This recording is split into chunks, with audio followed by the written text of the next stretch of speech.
What is good, YouTube? Quinn Wade coming to y'all with that around the league analysis on free agency today. We got a lot more to talk about as the weeks continue to go on, but let's just cover what's happened today, and we'll get to the rest if it's meant to be. Jordan Clarkson and the Knicks agreed to a 1 year, $3.6 million deal. We know Jordan Clarkson is one of the best players that you can have coming off the bench. The man can shoot a three, he can get to the rim, he can shoot a free throw. He has been one of the best six men in the game for a couple years now. The Knicks need more offensive firepower, especially when Jalen Brunson goes out, but they both can play with each other too if they're on the court because of the ability to play off the ball and still be a threat by Jordan Clarkson. Plus, you're not really playing them that much money. $3 million is nothing in the NBA today. Everybody making 10 plus million or more, even Jordan Clarkson. But now he's only making 3 million. And this is where you look at it and say they got to upgrade on their bench. He's a little bit better than Cameron Payne, but that was one of their best bench players at the guard position last season. Now they have a guy that can get them double figures every game if it's needed, and I think that that's going to be something that's really good for them. Clarkson is represented by Rich Paul and Brandon. He had one season remaining on his 3 year, $55 million renegotiated and extended contract signed in 2023. Obviously, they ended up coming to terms so that way he can become a free agent. And now he goes from being on a team that we don't really know how long it's going to take them to be back a playoff team to a team that, if they stay healthy, is going to be a legitimate threat in the Eastern Conference, especially with Jordan Clarkson on that roster to possibly come out the East in the New York Knicks. But the Clarkson also averaged 16 points, 3 rebounds, 3 assists in 26 minutes. He only played 37 games last year for the Jazz. Not enough. Obviously, he don't really have to do as much as he would have to do for the Jazz for the Knicks. So that should allow him to hopefully be more healthier, and we can see him a lot more. And he has always been a guy that played, a good amount of games if I remember correctly. So hopefully that was just a one fluke season for him, and that's it. Torian Prince and the Bucks, they agreed to a 2 year, $7.1 million deal. He did a good job of knowing his role and knowing where he's supposed to be at on the court, keeping the ball moving if he didn't have a legitimate shot. And when he did have a legitimate shot, it was basically wide open. But he was able to hit it at a 43% clip in 80 games for the Bucks. So not only was he basically an Iron Man, he also was actually able to give them what they needed, which was space for Giannis. And when Giannis ever kicked out to him, he knew that I can trust this guy to make plays and I can trust this guy to make shots. Plus, he didn't rebound that bad. 3.6 rebounds per game in the role that he had. Plus, he was playing with Giannis, who's one of the best rebounders in the game. He ended up showing you that, hey, I'm a starter on this team. I know how to be a really, really good player for this team, and he was. And now we just have to see if he can keep it up this year, and it's going to be much needed. Prince was a 12th overall pick in 2016, and he is now 31. So we'll see how long he lasts in the league as he's getting older. But right now, he should be in the league for those 2 more years based off how he played last year and how healthy he was. Um, Other than that, Luke Kennard and the Hawks agreed to a 1 year, $11 million deal. This is a good value pickup because the guy can really shoot. He shot 43% from three last year, and he did play 65 games. If you're in that 65 or above, that means you played a good chunk of the season, and especially when you include the playoffs too. So I don't really have no problem with that. That's what I'm saying. Like, I rather probably have Torian Prince because he's a better defender than Kennard, but Kennard is actually a better decision maker and better ball handler than Torian Prince. Plus, he can hit mid ranges too. So I guess Kennard is something that they really valued and they really wanted to go out and get. And now they got that locked up. But he is a guy that averaged about 9 points per game with 2.8 rebounds and 3.3 assists. And he only played 22 minutes. And the Memphis Grizzlies is a team that has a lot of talent and a lot of guys that can play and now he does go to a team that has good talent too in the Hawks. So he's still going to be on a winning team most likely. It just what more can they do with their roster now that they got Porzingis and now they done picked up Kennard for 11 million. But Trendon Watford and the Sixers agreed to a 2-year, $5.3 million deal. Watford did have a good season. 10 points, 3.7 rebounds, 2.7 assists. He only played 21 minutes, so those are really good numbers for them. The problem with him, he only played 43 games with the Brooklyn Nets because he went undrafted out of LSU in 2021. So it took him some time to get his role, get his body ready, and then he had to learn how to contribute on the team and accept what they need him to do. And he found a home right now with the Brooklyn Nets. The Sixers are unlikely to retain Gershon Yabusele this offseason, and Watson will help replace him in their rotation. So that makes sense for the Sixers to go ahead and pick him up for cheap. And they did that as quick as they could, and it makes a lot of sense. Nickeil Alexander-Walker and the Hawks also agreed to a 4-year, $62 million deal. That's a really good price for Nickeil. He shows you that he's one of the best guards that's young, still on free agency. Now they picked him up. The guy can handle the ball. The guy can get to the rim. He can hit a mid-range. He can hit a three. He's really developing into a nice little scorer in the league. And now it just makes sense to get him while he still has more upside. He still wants to be great and he still wants to play hard. And hopefully he can do that for Atlanta Hawks while also staying healthy. Aaron Mintz is his agent, and he did average 9 points, 3.2 rebounds, and 2.7 assists in 25 minutes across 82 games last year for the Minnesota Timberwolves. So he played basically every single game. And he also play well in the playoffs sometimes too. So this guy has a lot of upside, and they looking at it like we might as well take a swing on him now because we don't have to pay him $100 million. We don't got to pay him $80 million. We only got to pay him $70 million. We can still get this guy on a decent contract and see him possibly outplay it or outperform it if we give him the chances and the time and the minutes. And we'll see if he's able to produce. But if he plays like he played last year, he's still going to be worth this contract anyway. The Hawks will use their $25.3 million trade exception they created from the DeJounte Murray deal last year to absorb Alexander Walker contract while sending Minnesota a 2027 second-round pick via the Cleveland Cavaliers in some cash. So Minnesota definitely had to move off him. Not too much of a choice right there because they're all capped out. And now they get to move on from him and get something in return. Not the greatest thing, but it's better than nothing. And you get a little bit of cash too. That's a good move for them. Mason Plumlee and the Hornets agreed to a 1-year, $3.6 million deal. Most people don't even remember Mason Plumlee was in the league, but he was. Plumlee spent last season with the Phoenix Suns, averaging 4.5 points, but he did get 6.1 rebounds in 17 minutes. That's really good. He was also able to get 1.8 assists. Plumlee played for the Hornets previously during the 21-22 season and for part of the 22-23 season. So he already has some experience with these guys. He already played with these guys. Plus, they do need a center. Getting rid of Nurkic and getting rid of Mark Williams. They do need somebody they can trust, and they do need somebody that can play. And Plumlee is the guy that they like. He hustle and muscle. He's a bruiser. And now they got him locked up for basically really nothing in the NBA. $3.6 million ain't really that much. Nigel Hayes-Davis and the Suns, they agreed to a 1-year deal. It's fully guaranteed, so that's good for him and his team. Hayes played 9 total games during the 2017-18 season with the New York Knicks and the Los Angeles Lakers and the Toronto Raptors. We're going to see what he does and what his role going to be for the Phoenix Suns and how long he's going to stay there because it's only a 1-year deal. But it's better than nothing, and it gives you a chance to play in the league and really establish yourself and gives you a chance to show you that you're still needed and wanted in this league. And hopefully that's enough to help him play well. And all we can say is hopefully he has good health. Tyus Jones is on the move. him and the Magic was able to agree to a 1-year, $7 million deal.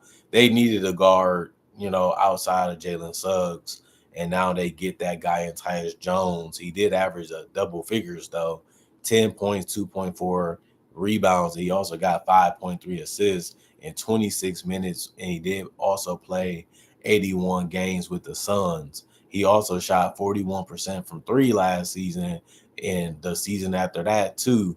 So this man is a legitimate three-point threat. He can run the point guard position. He doesn't turn the ball over that much. He can also hit the mid-range. He also can get to the basket. He also not a bad free throw shooter, too. And now they actually have a guy that they can trust to run that offense when Jalen Suggs is out or on the bench or getting rest.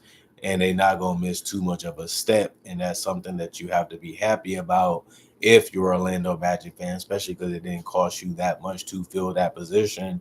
And you get a veteran that can do wonders for you like he has done for others in that backup point guard role in the NBA. So that's a good pickup for them. Brook Lopez and the Clippers agreed to a 2-year, $18 million deal. It makes sense for them to go for him because they do need a guy that can still protect the rim. They need a guy that can give them floor spacing, and it allows them to play double big lineups if they want to go that far. They don't have to, but they have the ability to, and that's something that they should have, to be happy about. But Lopez did average 13 points, 5 rebounds, 1.8 assists, but he got you 1.9 blocks in 31 minutes for the Milwaukee Bucks. And he also was able to play 80 games too. And he did still shoot 37% from three, which is above average. You want to shoot about 35 or above if you want to be known as a good three-point shooter. And Lopez was able to do that. And he has also been able to buy into his role. Obviously, going to the Clippers, he's not going to be a starter most likely because it's going to be Zubac. But they need somebody they can trust and give them versatility while still giving them defense. And Brook Lopez was one of the best centers on the market. And now he's gone to the Clippers. And $18 million is only about $9 million a year. So they're not really getting too much money off or getting stuck with too much money picking up Brook Lopez, even though he is an older player. And these might be the latter years for him. We'll see what he does after the contract with the Clippers. Does he want to retire and play another 1 or 2 seasons, or is this the last contract that he does sign? That's going to be very, very interesting. Luka Garza and the Celtics agreed to a 2-year, $5.5 million deal. That makes a lot of sense. We do need a legitimate backup. Garza not going to play a lot. He ain't going to get a ton of minutes, but at least he understands that coming in, and he is a solid big. He's been around the league. He's moved around a lot, but the Celtics, they needed somebody that has size that was legit and still can put the ball in the basket from time to time, and that's something that Luka Garza can do. Karis LeVert and the Pistons agreed to a 2-year, $29 million deal. He's a scorer. He's a good ball handler. They need somebody that can do that. If they're not going to bring back Schroeder, at least they get a guy there. I think that's really an upgrade because he is taller. The problem with him, can he stay healthy for a long period of time? That's going to be the only issue with him. Other than that, he can also get to the basket really good too. And he also can be a little bit of a playmaker. That's why we call him combo guards. And he's a good example of that. But other than that, I like him. He can play. And I think this is a good deal for the Pistons. And Clint Capella and the Rockets agreed to a 3-year, $21.5 million deal. I'm not really surprised that he was picked up, but he played for the Rockets before. They know what he can do. They know what he brings to the table. He can rebound. He can score at the rim. He can protect the paint. And the Rockets said, wait, we need a backup center that can do the basics, set some good screens, do some dribble handoffs, possibly too, and just, be a good rim protector and a guy that can always be a threat in the dunker spot. And since we don't need him to do as much as the Hawks do, he can actually probably stay more healthier because Şengün is the starting center on his roster. And the thing about it is Şengün can hit a mid-range. Şengün can sometimes hit threes. So that allowed them to be able to play together if it's needed. So that's another thing to look at. Luke Kornet and the Spurs agreed to a 4-year, $41 million deal. It hurts me to lose Cornette, but the man does deserve a big payday. He's a good rim protector. He's a good rebounder. He's a good finisher at the rim. He's a real good screen setter, and he just understands how to play the game at a high level. He's a champion, and he was one of our best backup players for many years. And I'm not going to be greedy, and I'm not going to be selfish. I'm going to be honest. He deserves to get paid because he played a great role even under Al Horford sometimes in rotation. And now he's going to be needed, and now he's wanted, and now he got that bag. And now it makes it all worth it, and it comes back full circle. You're going to give and sacrifice and do what's needed and also play at a high level. You deserve to get paid, and you deserve to be wanted and appreciated for what you bring to the table. And now he gets that from the Spurs. Would have loved if the Celtics could have kept him, but the money he wanted, we just couldn't give him. Kevon Looney and the Pelicans agreed to a 2-year, $16 million deal. They already got Derek Queen. They already got Yemisi. So now they have Kevon Looney. I don't really think they needed to do this deal, but I guess they want more depth, or I guess they're going to try to go in a different direction at the center position in the future. But you still want a guy that you like. So they get a guy that they want. They get a guy that they like and they prioritize. But was it really a desperate need for a center? No, they wasn't really needing it. And Kevon is already an undersized center, but he is strong. He is going to compete. He is going to try to do whatever it takes to help you win games. That's really, really important, obviously. And we're going to see what he brings to the table and if he can stay healthy for the Pelicans. Bruce Brown Jr. and the Nuggets, they agreed to a 1-year deal, which is hilarious because they let him go because they didn't want to pay him. Now they bring him back because he understands the system. He understands how to play with Jokic and Murray, Aaron Gordon, and Michael Porter Jr., and he's not really going to cost them that much money either this time around. And it just makes for them to come back to this decision to bring him back because he is a beloved player and a player that was missed by the Nuggets, and now they get him back. Kevin Porter Jr. and the Bucks agreed to a 2-year, $11 million deal. He's really good. He brought a spark off that bench. He was able to score all by himself and not have to be set up while still being able to make shots with catch and shoot opportunities if it was needed. But the man can get out in transition and finish. The man can be a bucket if you give him the ball. And it's just good for them to get somebody that can create their own shot. And he's able to do that. And that's something that the Bucks need sometimes, even in the fourth quarters. And he was able to show them that he is a good player in that role.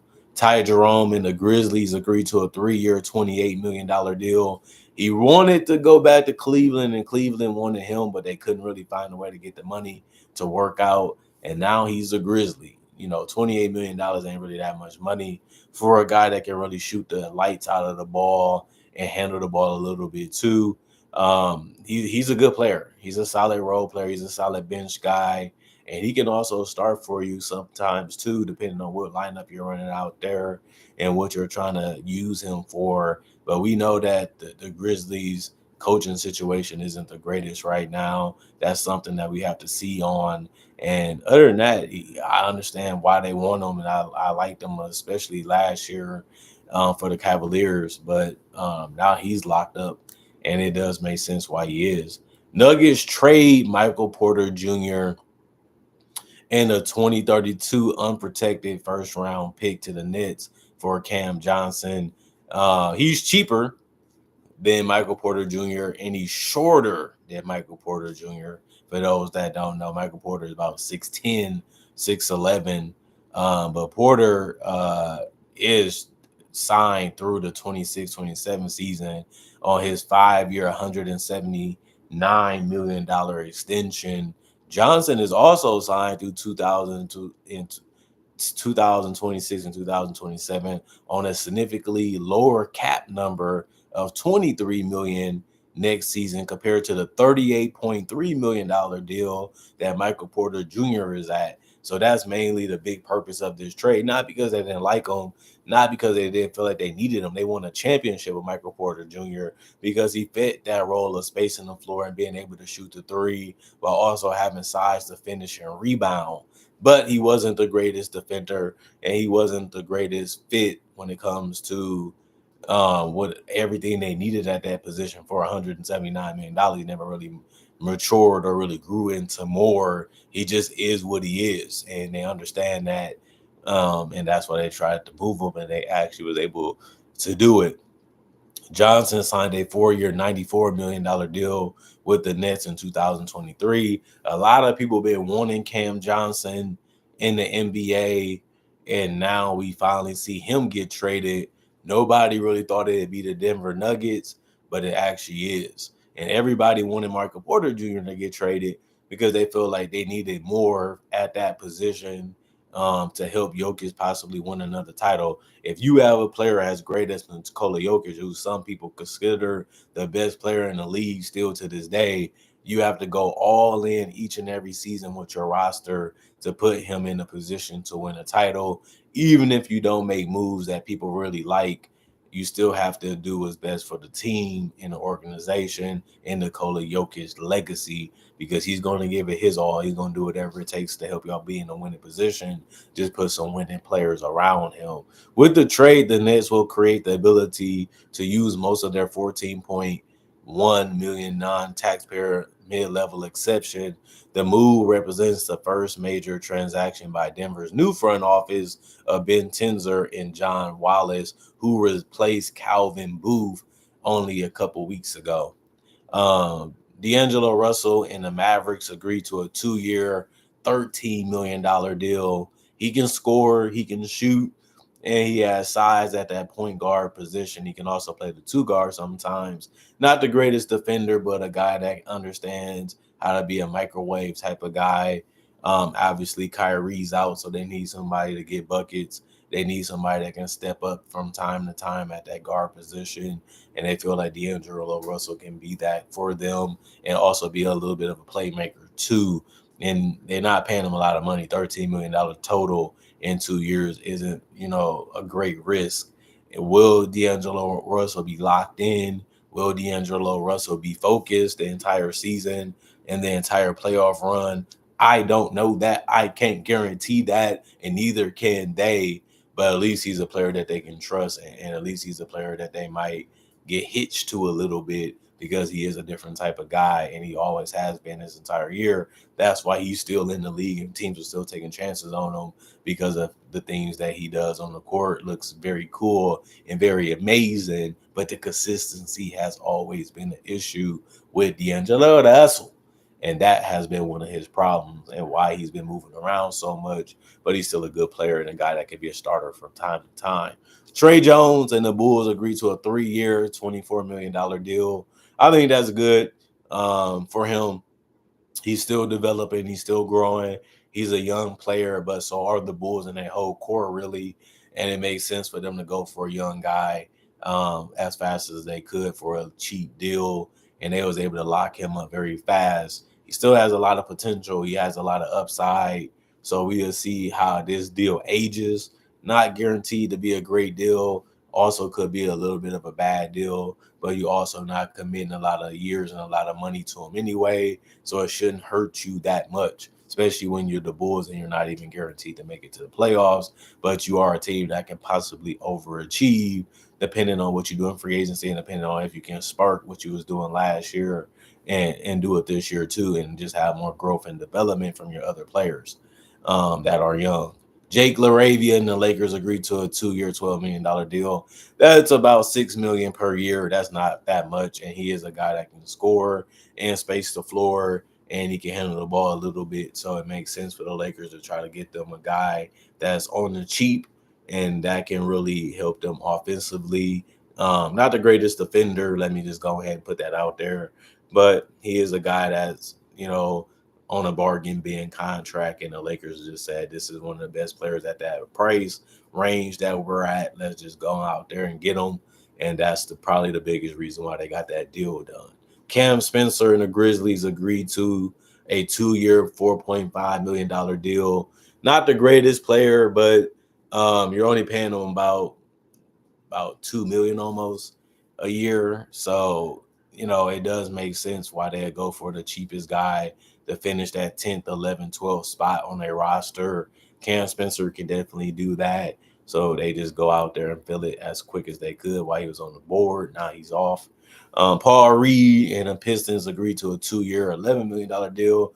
Gives them physicality, gives them some size, gives them a banger in that paint. And I think that's a good deal because you're not really paying them that much money either. You're paying them about a little over five to get him to come down there. That's a cheap contract. He's a bench player for them, gives them a veteran present, give them a guy that's very physical.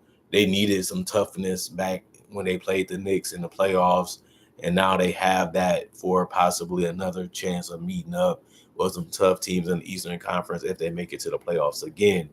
Dorian Finney-Smith and the Rockets agreed to a 4-year, $53 million deal.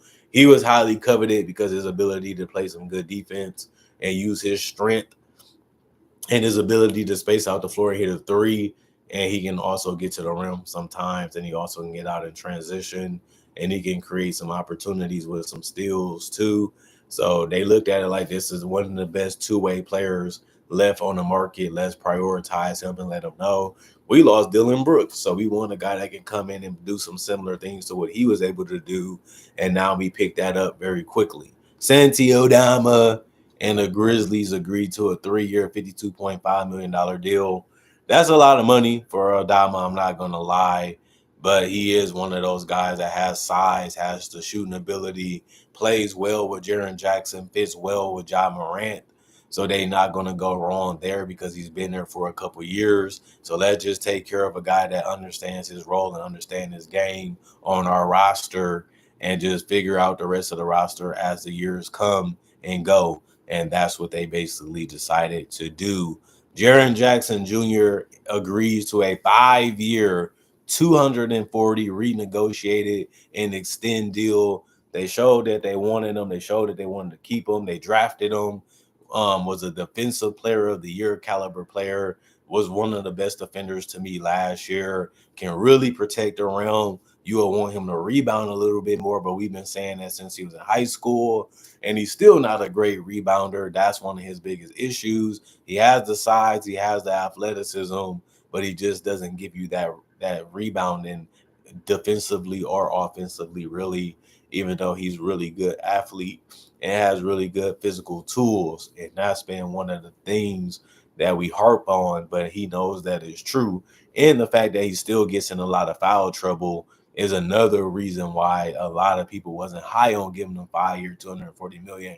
He's a good scorer. He really developed into a good 3-point shooter. He really developed into a great scorer. He really developed into a great player. But with the rebounding issues and the fouling issues, was he really a guy that you should have maxed out?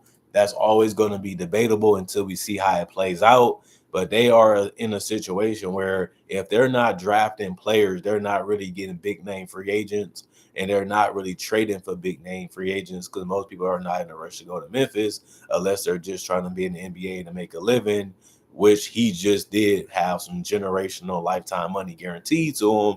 And it makes sense for him because he is probably the best player on the Grizzlies, or at least the second best player on the Grizzlies based off how he's been playing the last 2 to 3 years. Especially if he can remain healthy, he's going to be a big difference maker for them because of his rim protection ability and his ability to be a stretch 4 or sometimes a stretch 5, which a lot of people don't like him playing that role because he does get in a situation where if he's not closing out the possession or rebounds, you can hurt them with offensive rebounding. And that's something that they have to fix. And that's why they wanted to keep out Damba too, to try to hurt other teams with the 3-point shooting when Jaren Jackson is out there with another potential big. But Jeff Green, Aaron Holiday agreed to 1-year deals with the Rockets at the vet minimum.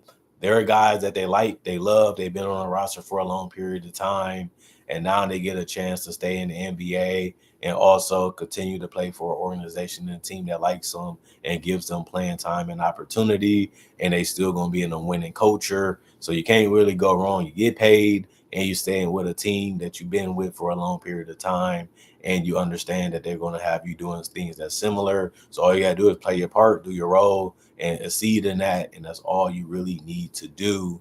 And they have that locked up now. The only problem is they're only guaranteed to 1 year, and that's it. Obviously, you would like to get a 2 or a 3 year deal like these other players been getting, just to play in the league guaranteed longer.